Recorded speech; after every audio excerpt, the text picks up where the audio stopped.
Hello, good morning students.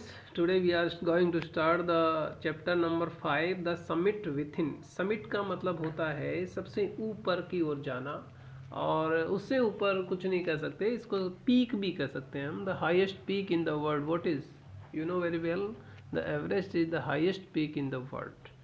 And today in this chapter we will also discuss about the Everest climbing.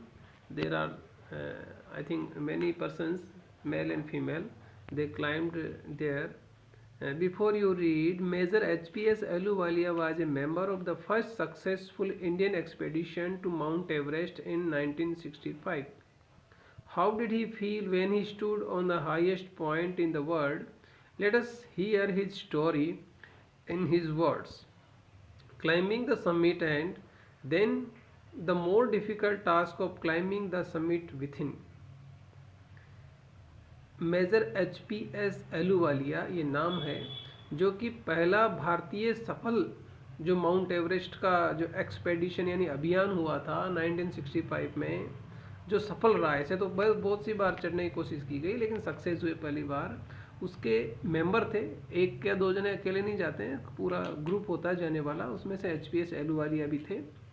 उनको कैसा महसूस हुआ जब वो हाईएस्ट, दुनिया में सबसे ऊंची जगह पे खड़े थे, तो कैसा फील हुआ होगा उनको. उनकी स्टोरी उन्हीं के शब्दों में हम इस चैप्टर में पढ़ेंगे. उन्होंने खुद ने लिखा है, जिसको हम ऑटोबायोग्राफी भी कहते हैं. और उनके खुद के शब्द हैं कि एवरेस्ट पे चढ़ना, हिमालय पे चढ़ना अलग बात है, लेकिन समिट जो थी, जो चोटी, जो पीक, ऊंची जगह मेन, वहाँ अलग उस पहाड़ से थोड़ी सबसे ऊंची सी थी, उस पर चढ़ना कितना मुश्किल काम था. उस समिट के विथिन, उसी के अंदर ऊपर चढ़ जाना, तो वो बड़ी बात थी. उसी के बारे में डिस्कस करेंगे. I think you have completed your work, homework. Word meaning आपको लिखने थे. Okay, let's start. Of all the emotions which surged through me as I stood on the summit of Everest, looking over miles of panorama below us, the dominant one, I think, was humility. The physical in me seemed to say, "Thank God, it's all over." However, instead of being jubilant, there was a ting of sadness. Was it because I had already done the ultimate in climbing, and there would be nothing higher to climb, and all roads hereafter would lead down?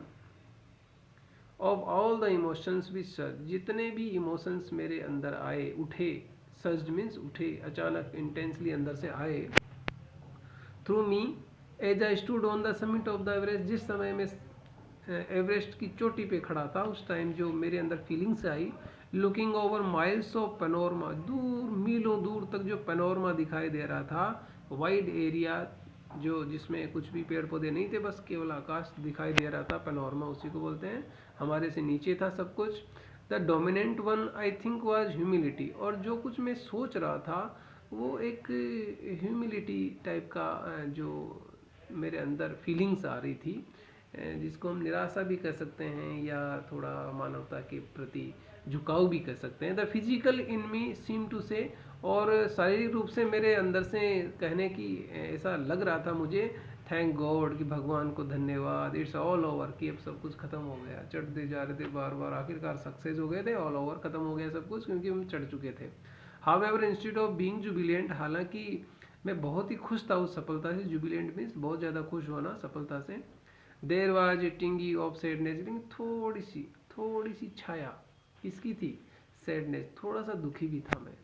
Was it because I had already done the ultimate in climbing, क्या ये दुख इसलिए था कि मैं पूरा कर चुका था अल्टीमेट, जो इससे ऊपर जा नहीं सकता, आखिरी काम मैं कर चुका था चढ़ने का. And there would be nothing higher to climb, या इसलिए हो सकता था कि इसके ऊपर तो कोई चढ़ने की जगह ही नहीं रही, इसलिए भी दुख हो गया, मैंने कर लिया, अब क्या करूँगा. And all roads hereafter would lead down, या फिर इसलिए दुख था कि यहाँ से जितने भी रोड है वो नीचे की ओर जाते हैं, इससे ऊपर कोई रोड नहीं जाता. ये फीलिंग्स थी HPS एलूवालिया की when he was on the Mount Everest, the highest peak in the world. Okay students, bye.